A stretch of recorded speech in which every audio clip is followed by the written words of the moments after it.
Hi friends, good morning ಎಲ್ಲರಿಗೂ. ಬನ್ನಿ ಇವತ್ತು ಒಂದು ಫಟಾಫಟ್ ಅಂತ ಹೇಳಿಬಿಟ್ಟು ಮಾಡುವಂಥ ಒಂದು ಗೊಜ್ಜ ಅವಲಕ್ಕಿ ಬೇಗ ಆಗುತ್ತೆ ಆ್ಯಂಡ್ ಕಡಿಮೆ ಇಂಗ್ರೀಡಿಯೆಂಟ್ಸ್ ಯೂಸ್ ಮಾಡಿಕೊಂಡು ಮಾರ್ನಿಂಗ್ ಬ್ರೇಕ್ಫಾಸ್ಟಿಗೆ ಒಂದು ಪಟ್ ಅಂತ ಒಂದು ಅವಲಕ್ಕಿ ಮಾಡ್ಕೊಳ್ಳೋಣ. ಅದಕ್ಕೆ ಏನೇನು ಬೇಕಂದರೆ ನೆನ್ಗಾಕಿದ್ದೀನಿ, 2 ಇಡೀ ಅವಲಕ್ಕಿನ ನೆನ್ಗಾಕ್ಕೊಂಡು ತೊಗೊಂಡಿದ್ದೀನಿ. ಸೊ ಅದ್ರ ಜೊತೆಗೆ ನೀವು ಈರುಳ್ಳಿ ಮತ್ತು ಬೆಳ್ಳುಳ್ಳಿ ಹಾಗೆ ಹಸಿಮೆಣಸಿನ್ಕಾಯಿ ಹಾಗೆ ಒಂದು ಸ್ವಲ್ಪ ಕರಿಬೇವಿನ ಸೊಪ್ಪು ಅದನ್ನು ಸ್ವಲ್ಪ ಹೆಚ್ಕೊಂಡು ಒಂದು ಒಗ್ಗರಣೆಗೆ ಪಟ್ ಅಂತ ಒಂದು ಒಗ್ಗರಣೆಗೆ ರೆಡಿ ಮಾಡ್ಕೊಳ್ಳೋಣ. ಈ ಈರುಳ್ಳಿ ಬೆಳ್ಳುಳ್ಳಿ ಹೆಚ್ಕೊಂಡು ಆಮೇಲೆ ಈರುಳ್ಳಿ ಹೆಚ್ಕೊಳ್ಳೋಣ. ಈಗ ಈರುಳ್ಳಿ ಹೆಚ್ಕೊಂಡಿದ್ದಾಯಿತು, ಸ್ಟವ್ ಆನ್ ಮಾಡ್ಕೊಳ್ಳೋಣ. ಒಂದು ಬಾಣಲಿಗೆ ಎಣ್ಣೆ ಹಾಕ್ಕೊಳ್ಳೋಣ.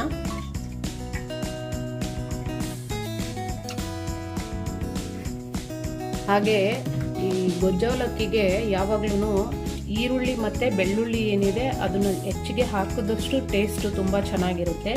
ಆಮೇಲೆ ಇನ್ನೊಂದು ಈ ಎಣ್ಣೆ ಕಾಯೋದ್ರೊಳಗಡೆ ಒಂದು ಹೇಳ್ತೇನೆ ಏನಂದರೆ, ಈ ಬೆಳ್ಳುಳ್ಳಿ ಏನಿದೆ ನಾನು ಯೂಶ್ವಲಿ ಯಾವಾಗಲೂ ಅದ್ರದ್ದು ಸಿಪ್ಪೆ ರಿಮೂವ್ ಮಾಡಲ್ಲ ಮೋಸ್ಟ್ ಆಫ್ ದಿ ಇಂಗ್ರೀಡಿಯೆಂಟ್ಸು ಅಂದರೆ ರೆಸಿಪೀಸ್ ಮಾಡುವಾಗ. ಯಾಕಂತ ಅಂದರೆ ನಮಗೆ ಫ್ಯಾಟ್ನ ಏನು ಆಯಿಲ್ ಕಡಿಮೆ ತಿನ್ನಿ, ಫ್ಯಾಟು ಇದಾಗುತ್ತೆ, ಅದು ಮಾಡಬೇಕು ಬರ್ನ್ ಮಾಡಬೇಕು ಅಂತೆಲ್ಲ ಹೇಳ್ತಾರಲ್ಲ, ಆ ಫ್ಯಾಟ್ನ ಕರಗಿಸೋದಕ್ಕೋಸ್ಕರ ಈ ಫೈಬರು ತುಂಬ ಇಂಪಾರ್ಟೆಂಟು. ಸೊ ನಾವೇನು ಮಾಡ್ತೀವಿ, ಎಲ್ಲ ತರಕಾರಿನಲ್ಲೂ ಬೇಕಾಗಿರೋವಂಥ ಫೈಬರ್ನೆಲ್ಲ ತೆಗೆದುಬಿಟ್ಟು ಬರೀ ಸಾಫ್ಟ್ ತಿನ್ನೇ ಯಾವಾಗಲೂ ತಿಂತಾ ಇರ್ತೀವಿ. ಸೊ ಅದರಿಂದನೇ ನಮಗೆ ಇವಾಗ ಆರೋಗ್ಯ ಪದ್ಧತಿನಲ್ಲಿ ಸ್ವಲ್ಪ ಡಿಫ್ರೆನ್ಸಸ್ಸು ಬಂದಿರೋದು. ಹಾಗಾಗಿ ಯಾವಾಗಲೂ ಆದಷ್ಟು ನಿಮಗೆ ಊಟ ತಿಂಡಿನಲ್ಲಿ ಫೈಬರ್ ಇರೋ ಥರ ನೋಡ್ಕೊಳ್ಳಿ. ಇದಕ್ಕೆ ಸ್ವಲ್ಪ ಎಣ್ಣೆ ಜಾಸ್ತಿ ಬೇಕು, ಹಾಗಾಗಿ ಒಂದು 2 ಸೌಟಷ್ಟು ಎಣ್ಣೆ ಹಾಕ್ಕೊಂಡಿದ್ದೀನಿ. ಸೊ ಈಗ ಇದಕ್ಕೆ ಕಾದಿರೋ ಎಣ್ಣೆಗೆ ಸ್ವಲ್ಪ ಸಾಸಿವೆ ಹಾಕ್ಕೊಳ್ಳೋಣ. ಹಾಗೆ ಅದು ಚಟಪಟ ಅಂತ ಸಿಡಿತಾ ಇದೆ, ಅದಕ್ಕೊಂದು 2 ಸ್ಪೂನು ಕಡಲೆಬೇಳೆ ಹಾಗೂ ಉದ್ದಿನಬೇಳೆ ಹಾಕ್ಕೊಳ್ಳೋಣ. ಅದ್ರ ಜೊತೆ ಇದಕ್ಕೆ ಹೆಚ್ಚಿಗೆ ಕಡಲೆ ಬೀಜ ಹಾಕಿದಷ್ಟು ಅಂದರೆ ಶೇಂಗಾ ಬೀಜ ಹಾಕಿದರೆ ಒಳ್ಳೆ ಟೇಸ್ಟ್ ಕೂಡ ಇರುತ್ತೆ, ತುಂಬ ಚೆನ್ನಾಗಿರುತ್ತೆ. ಲೋ ಹೀಟಲ್ಲಿ ಮಾಡ್ಕೊಳ್ಳಿ. ಸ್ವಲ್ಪ ಫ್ರೈ ಮಾಡ್ಕೋಬೇಕು, ಇದನ್ನು ಚೆನ್ನಾಗಿ ರೋಸ್ಟ್ ಆದಷ್ಟು ಟೇಸ್ಟ್ ಚೆನ್ನಾಗಿರುತ್ತೆ. ಅದಕ್ಕೆ ಸ್ವಲ್ಪ ಎಣ್ಣೆನೂ ಹೆಚ್ಚಿಗೆ ತೊಗೊಂಡಿದ್ದು. ಆಮೇಲೆ ಅದೇ ಹೇಳಿದ್ನಲ್ಲ, ಫ್ಯಾಟ್ ಕರಗಿಸೋಕ್ಕೋಸ್ಕರ ಫೈಬರ್ ಅಂಶ ಜಾಸ್ತಿ ಇರಬೇಕು. ಸೊ ಹಾಗಾಗಿ ಮೋಸ್ಟ್ ನಮಗೆ ಬೇಕಾಗಿರೋವಂಥದ್ದು ಫೈಬರು ತರಕಾರಿಗಳಲ್ಲಿ ಇರುತ್ತೆ. ಬಟ್ ನಾವುಗಳೆಲ್ಲ ಆ ತರಕಾರಿನೆಲ್ಲ ಕ್ಲೀನಾಗಿ ಮೇಲ್ಗಡೆ ಎಲ್ಲ ಸಿಪ್ಪೆ ಎಲ್ಲ ನೀಟಾಗಿ ತೆಗೆದುಬಿಟ್ಟು ಆಮೇಲೆ ತಿನ್ನೋದಕ್ಕೆ ಇಷ್ಟಪಡ್ತೇವೆ. ಇವಾಗ ಇದನ್ನು ಸ್ವಲ್ಪ ಫ್ರೈ ಮಾಡ್ಕೊಳ್ಳಿ.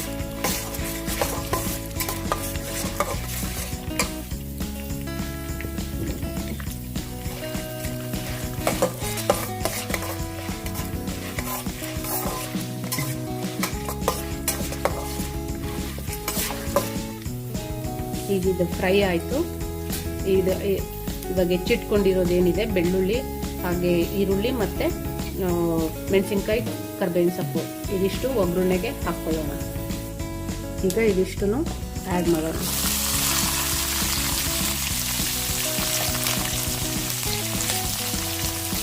ಮಿಕ್ಸ್ ಮಾಡ್ಕೊಳ್ಳಿ. ಈಗ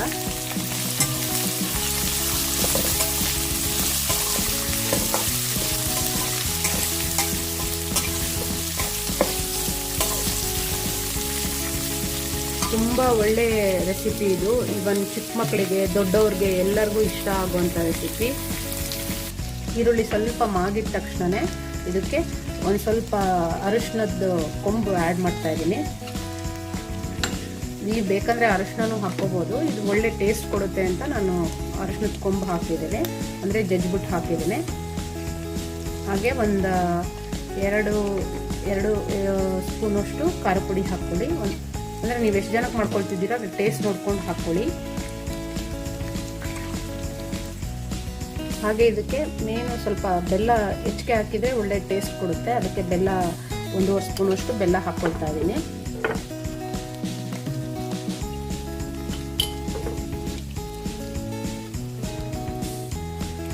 ಈಗ ಬೆಲ್ಲ ಆ್ಯಡ್ ಮಾಡಿದ್ದಾಯಿತು, 1.5 ಸ್ಪೂನು. ಈಗ ಅದೆಷ್ಟನ್ನು ಚೆನ್ನಾಗಿ ಮಿಕ್ಸ್ ಮಾಡ್ಕೊಳ್ಳಿ. ಮಿಕ್ಸ್ ಆದಮೇಲೆ ಇದಕ್ಕೆ ನೆಕ್ಸ್ಟು 1-2 ಸ್ಪೂನು ಜೀರಿಗೆ ಮತ್ತು ಧನಿಯಾ ಪೌಡ್ರ್ ಆ್ಯಡ್ ಮಾಡಿ. ಹಾಗೆ ಅದ್ರ ಜೊತೆಗೆ ನಿಮ್ಮಲ್ಲಿ ಯಾವುದಿರುತ್ತೆ ಸಾಂಬಾರು ಪೌಡರು, ಅದನ್ನು ಸಾಂಬಾರು ಪೌಡ್ರು ಕೂಡ ಆ್ಯಡ್ ಮಾಡ್ಕೊಳ್ಳಿ. ಅದೊಂದು 2 ಸ್ಪೂನ್ ಆ್ಯಡ್ ಮಾಡ್ಕೊಳ್ಳಿ.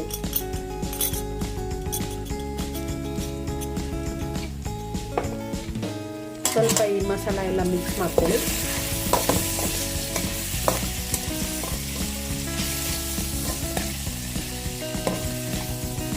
ಅದಾದಮೇಲೆ ಲಾಸ್ಟಲ್ಲಿ ಹುಣಸೆ ಹುಳಿ, ರುಚಿಗೆ ತಕ್ಕಷ್ಟು ಸ್ವಲ್ಪ ಹುಣಸೆ ಹುಳಿ ಬಿಟ್ಕೊಂಡು, ಹುಣಸೆ ಹಣ್ಣಿನ ರಸ ಬಿಟ್ಕೊಂಡು, ಅದ್ರ ಜೊತೆ ರುಚಿಗೆ ತಕ್ಕಷ್ಟು ಉಪ್ಪು.